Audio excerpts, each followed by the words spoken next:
नमस्कार। आज हम भारत की अर्थव्यवस्था की उन जीवन रेखाओं पर एक सफर करेंगे जो प्रतियोगी परीक्षाओं के लिए भी बहुत जरूरी हैं। ये हैं भारत के 13 प्रमुख बंदरगाह। सोचिए, ये सिर्फ नक्शे पर कुछ बिंदु नहीं है, बल्कि ये हमारे देश की आर्थिक शक्ति की धड़कनें हैं। भारत की तटरेखा देखिए, 7,516 किलोमीटर। कितनी विशाल है ना? यहीं से, इसी विशाल तटरेखा से वो समुद्री रास्ते निकलते हैं जो भारत को पूरी दुनिया के व्यापार से जोड़ते हैं। तो चलिए, इसी समुद्री सफर पर निकलते हैं। और ये आंकड़ा देखिए, 95%। ये अपने आप में एक पूरी कहानी कहता है। इसका मतलब है कि भारत का 95% व्यापार वॉल्यूम के हिसाब से इन्हीं बंदरगाहों के जरिए होता है। तो सीधी सी बात है, अगर भारत की अर्थव्यवस्था को समझना है तो इन बंदरगाहों को समझना ही पड़ेगा। तो आज के सफर में हम क्या क्या देखने वाले हैं? हम अपनी यात्रा पश्चिमी तट के बड़े बड़े बंदरगाहों से शुरू करेंगे, फिर पूर्वी तट के पावर हाउस की ओर बढ़ेंगे। इसके बाद परीक्षा में आने वाले सबसे जरूरी तथ्यों पर एक नजर डालेंगे और आखिर में समझेंगे कि भारत के समुद्री व्यापार का भविष्य क्या होने वाला है। तो चलिए, अपनी यात्रा की शुरुआत करते हैं अरब सागर के तट से। हम गुजरात से लेकर केरल तक फैले भारत के 6 प्रमुख पश्चिमी बंदरगाहों को एक एक करके जानेंगे। अब इन 6 बंदरगाहों को उत्तर से दक्षिण के क्रम में याद रखना थोड़ा मुश्किल हो सकता है ना? पर चिंता मत कीजिए, इसके लिए एक बड़ी मजेदार ट्रिक है। बस ये एक वाक्य याद रखिए, kind man jog many miles cheerfully. यही वाक्य हमारे इस सफर का नक्शा बनेगा। तो हमारी लिस्ट में सबसे पहला है काइंड से कांडला, जिसका नया नाम दीनदयाल पोर्ट है। ये कच्छ की खाड़ी में एक ज्वारीय बंदरगाह है। मतलब यहाँ जहाज़ों का आना जाना समुद्र के ज्वार भाटे पर निर्भर करता है। इसकी कहानी भी है। इसे विभाजन का बच्चा भी कहते हैं। क्यों? क्योंकि जब कराची पोर्ट पाकिस्तान चला गया, तब इसकी ज़रूरत पड़ी और इसे तेज़ी से बनाया गया। और हाँ, ये एक फ्री ट्रेड जोन भी है, जो इसे व्यापार के लिए और भी खास बना देता है। अगला है मेंसे मुंबई पोर्ट। ये भारत का सबसे बड़ा प्राकृतिक बंदरगाह है। ये इतना विशाल और महत्वपूर्ण है कि देश के कुल समुद्री व्यापार का लगभग 20% यानी 5वां हिस्सा अकेले यही संभालता है। ये सदियों से भारत का गेटवे रहा है। अब आते हैं जॉग पर, यानी जवाहरलाल नेहरू पोर्ट ट्रस्ट, जिसे न्हावा शेवा भी कहते हैं।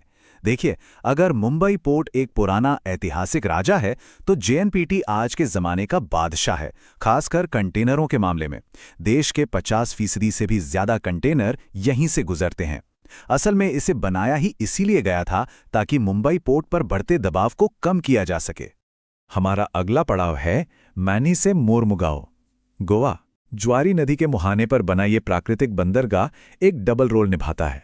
एक तरफ तो ये लौह अयस्क के निर्यात का एक बहुत बड़ा केंद्र है, और दूसरी तरफ ये भारतीय नौसेना का एक महत्वपूर्ण अड्डा भी है। माइल्स से हम पहुंचते हैं न्यू मैंगलोर, कर्नाटक। ये एक कृत्रिम लैगून बंदरगाह है। मतलब इसे इंसानों ने एक शांत झील जैसी जगह पर बनाया है। ये खासतौर पर कुद्रेमुख की खदानों से निकलने वाले लौह अयस्क के निर्यात के लिए जाना जाता है। पर सिर्फ यही नहीं, यहाँ की कॉफी और काजू भी पूरी दुनिया में भेजे जाते हैं। और पश्चिमी तट का हमारा आखिरी बंदरगाह है कोच्चि। वेम्बनाड झील पर बने इस खूबसूरत बंदरगाह को अरब सागर की रानी भी कहा जाता है। कितना प्यारा नाम है। यहाँ भारत का पहला ट्रांसशिपमेंट टर्मिनल है, मतलब जहां बड़े जहाजों से माल उतारकर छोटे जहाजों पर लादा जाता है। और हाँ, मसालों की खुशबू तो यहाँ के व्यापार में सदियों से रची बसी है। तो पश्चिमी तट का शानदार सफर तो हो गया। अब हम अपनी दिशा बदलते हैं और बंगाल की खाड़ी की ओर चलते हैं। यहाँ भारत के 7 और प्रमुख बंदरगाह हैं जो हमारी कनेक्टिविटी के लिए बहुत जरूरी हैं। और हाँ, पूर्वी तट के इन 7 बंदरगाहों को क्रम से याद रखने के लिए भी हमारे पास एक जबरदस्त ट्रिक है। Kolkata people visit Chennai every time peacefully. चलिए, इस नक्शे के सहारे आगे बढ़ते हैं। पहला है कोलकाता से। कोलकाता पोर्ट, जिसका अब नया नाम श्यामा प्रसाद मुखर्जी पोर्ट है। ये बहुत अनोखा है। क्यों? क्योंकि ये समुद्र तट पर नहीं, बल्कि हुगली नदी पर है। ये भारत का एकमात्र प्रमुख नदीय बंदरगाह है। ये देश का सबसे पुराना पोर्ट भी है। लेकिन यहाँ एक चुनौती है, नदी में गाद जमा होती रहती है। इसलिए जहाज़ों के रास्ते को साफ रखने के लिए लगातार ड्रेजिंग करनी पड़ती है। पीपल से आता है पारादीप, ओडिशा। और यहाँ एक बहुत बहुत ज़रूरी करंट अफेयर्स अपडेट है, इसे ज़रूर नोट कर लीजिए। 2023-24 में पारादीप कार्गो की मात्रा के मामले में भारत का सबसे व्यस्त प्रमुख बंदरगाह बन गया है। यह खासकर जापान को कच्चा लोहा निर्यात करने के लिए जाना जाता है। अब विजिट से विशाखापट्टनम, जिसे वाइजैक भी कहते हैं, इसकी सबसे बड़ी पहचान है इसकी गहराई। जी हां, ये भारत का सबसे गहरा बंदरगाह है। इसकी प्राकृतिक सुंदरता की वजह से इसे पूर्वी तट का गहना भी कहा जाता है और यहां एक बड़ा जहाज बनाने का यार्ड भी है। अगला है चेन्नई से चेन्नई पोर्ट। यह भारत का दूसरा सबसे बड़ा कृत्रिम बंदरगाह है। पूर्वी तट पर अगर कंटेनर ट्रैफिक की बात करें तो चेन्नई ही किंग है, और जो चमचमाती गाड़ियां जैसे हुंडई और फोर्ड विदेश जाती हैं ना, उनमें से बहुत सी यहीं से निर्यात की जाती हैं। एवरी से आता है एन्नौर पोर्ट, जिसका नया नाम कामराजार पोर्ट है। इसकी सबसे खास बात यह है कि यह भारत का पहला कॉर्पोरेटाइज्ड प्रमुख बंदरगाह है।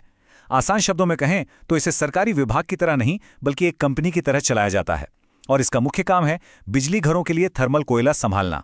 टाइम से हम पहुंचते हैं तूतीकोरिन, जिसे अब वीओ चिदंबरनार पोर्ट भी कहते हैं। ये भारतीय मुख्य भूमि का सबसे दक्षिणी यानी सबसे नीचे का प्रमुख बंदरगाह है। इसकी लोकेशन इसे श्रीलंका और मालदीव के साथ व्यापार के लिए बहुत ही महत्वपूर्ण बनाती है। और हमारी यात्रा का अंतिम पड़ाव है पीसफुली से पोर्ट ब्लेयर। 2010 में इसे 13वें प्रमुख बंदरगाह का दर्जा मिला। देखिए, इसका महत्व कार्गो से ज्यादा रणनीतिक है। क्यों?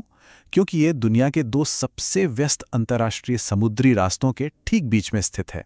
तो हमने सभी 13 बंदरगाहों का दौरा कर लिया है। अब चलिए फटाफट सारी जानकारी को एक साथ समेटते हैं और उन मुख्य तथ्यों पर ध्यान देते हैं जो परीक्षा में सीधे सीधे पूछ लिए जाते हैं। चलिए एक रैपिड फायर राउंड हो जाए। भारत का सबसे गहरा बंदरगाह विशाखापट्टनम, कंटेनर के मामले में सबसे व्यस्त जेएनपीटी, और 2023-24 में कार्गो के हिसाब से सबसे व्यस्त पारादीप। सबसे पुराना नदी वाला बंदरगाह है कोलकाता, पहला कॉर्पोरेटाइज्ड है एन्नौर, और सबसे बड़ा प्राकृतिक बंदरगाह है मुंबई। इसको तो बिल्कुल मत भूलिएगा। एक और बुनियादी बात समझना जरूरी है, प्राकृतिक और कृत्रिम बंदरगाहों में अंतर। देखिए, प्राकृतिक बंदरगाह जैसे मुंबई और विशाखापट्टनम, ये कुदरत का तोहफा है। इन्हें तूफानों से कुदरती सुरक्षा मिली हुई है। वहीं कृत्रिम बंदरगाह जैसे जेएनपीटी और चेन्नई, इन्हें व्यापार की खास जरूरतों को पूरा करने के लिए इंसानों ने बनाया है। हमने इन बंदरगाहों की आज की स्थिति तो समझ ली है, पर अब सवाल ये उठता है कि भारत के समुद्री ढांचे का भविष्य क्या है? आगे क्या होने वाला है? जब भी भविष्य की बात होगी, सागरमाला परियोजना का जिक्र करना बहुत जरूरी है। ये सिर्फ एक योजना नहीं है, बल्कि एक बहुत बड़ा मिशन है। इसका मकसद इन सभी बंदरगाहों को मॉडर्न बनाना, उन्हें सड़कों और रेलवे से बेहतर तरीके से जोड़ना और लॉजिस्टिक्स की लागत को कम करना है, ताकि ये आने वाले कल की चुनौतियों के लिए पूरी तरह तैयार हों। और अंत में एक सवाल सोचने के लिए, जैसे जैसे दुनिया की सप्लाई चेन बदल रही है, इन 13 बंदरगाहों में से वो कौन सा बंदरगाह होगा जो अगले दशक में भारत के आर्थिक भविष्य को आकार देगा? ये एक ऐसा सवाल है जो हमें इन जीवन रेखाओं के लगातार विकास के महत्व को याद दिलाता है।